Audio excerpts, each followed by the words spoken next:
Okay, we are going to listen to our narrator read You Are My Music, and then I'm going to pull out a few examples of personification using this graphic organizer that you have made a copy of, hopefully. And we're going to do some personification examples and explanations. Here we go.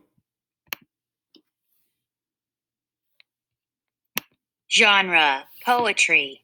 You are my music. Tú eres mi música. My older sister Anna's hands dance as she asks, "Are you ready to go?" Down 5 flights and out onto our cheerful street, a summer Saturday chorus of honks and shouts. Hand in hand, we walk 4 blocks to the Papa's family music store. Calimera, Mr. Papas. I am here to buy the guitar I have admired for so long. How proud I feel with my savings from a year of walking Mrs. Birnbaum's dog. Mr. Papas's face becomes a frown. I am sorry, Ada. I sold it yesterday. In a week I will have another. Please come back then, Micropuli, little bird. Be patient, Anna tells me with her hands. Just a few more days. Let's go to Mr. Kim's for flowers. The florist's shop smells cool and fresh, like one big rose. Annyeonghaseyo, Mr. Kim. I'd like sunflowers, please. His smile also disappears. Someone bought them all this morning. I'll have more on Monday, Chomsay, little bird. Back outside, we go into the August heat, where a siren shrieks. Every radio blares a different tune. My feet feel heavy, my shoulders droop. Anna and I have one sweet errand more, across the street at Costelli's bakery. But even here, something isn't right. A note taped to the door reads, "Closed today, cannoli tomorrow." Too many horns, too many trucks, too hot. The worst Saturday ever. As we walk home, Anna signs, "You will be happy soon." But I can't think about a time called soon. I unlock the door to our apartment and suddenly, what is this? Mama, Papa, Mrs. Birnbaum, the Costellis too, my friends Jenny Kim and Vula Papas, cousins Raoul and Ray? A cake with icing roses, 4 vases full of sunflowers? Feliz cumpleaños! My family exclaims. Vula hugs me, whispers, "Happy birthday." Then Jenny, "Senji chukahe." Yes, happy birthday, Mr. and Mrs. Costelli add. And everyone says, "Ooh," as Anna brings in my dream guitar, tied with a pink ribbon and a card. For Ada's 11th birthday. Tú eres mi música. Anna's hands say happy, happy circles in the air. We all make the sign for happy, and the room is filled with dancing hands, a world of music, my cousins eating too much cake, my beautiful sister smiling, her hands quiet now, held over her beautiful heart. Okay. Jean LeBlanc. So we have a really good lyric poem here, or narrative poem, I should say, about a family surprising their child with a guitar. And one of the things that we might infer here is that one of the children can't really talk very well or can't communicate, so they use their hands to communicate. So the first piece of personification that we're going to look at is at the beginning where it says, "A cheerful street right here." My older sister Anna's hands dance as she asks, "Are you ready to go?" Down 5 flights and out onto our cheerful streets. Streets don't feel happy, sad. Streets don't feel anything. Living things feel things, though. And so this is a good example of how we're taking something that's non-living and giving it a quality of a living thing, like cheerful. So I'm going to come in here and I'm going to type in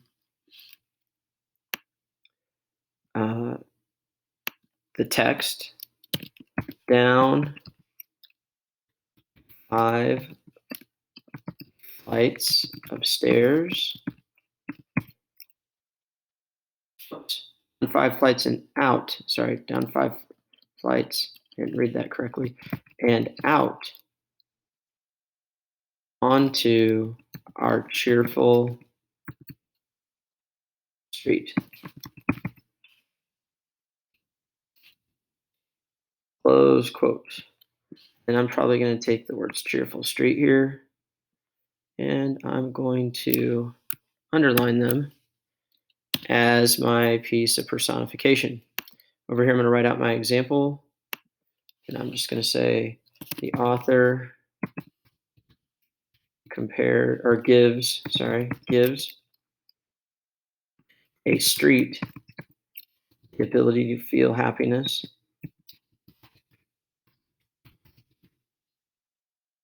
or cheer in this case, and that is only something a living thing can feel. There we go. So I've got my first piece of personification, and I've got my first explanation, even though I didn't spell authors correctly. All right, so now I'm going to come down to this next example for personification, and I keep reading through the poem here, and not too far down, I'm going to see the words down here, sirens, shrieking right here. So that's also a piece of personification. I'm going to type that out first. Back, whoops, 18, yeah. Back, outside,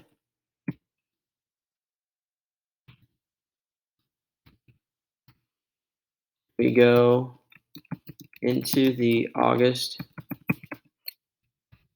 heat where a siren shrieks. Close quote.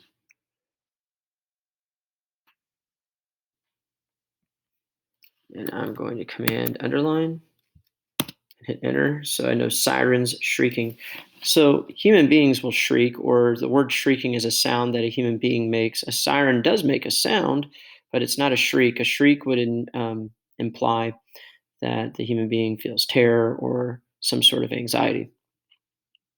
And in this text here, a siren is shrieking mainly because of the August heat and because she feels so sad about not being able to spend her dog walking money on a guitar. So again, the author gives a siren non-living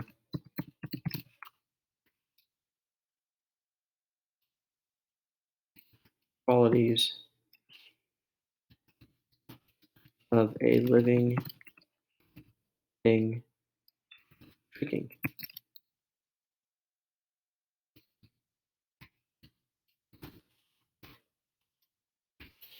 And it's pretty simple. That's all we have to do. You're going to do a very similar assignment or a very similar activity for dancing pants here in just a few minutes.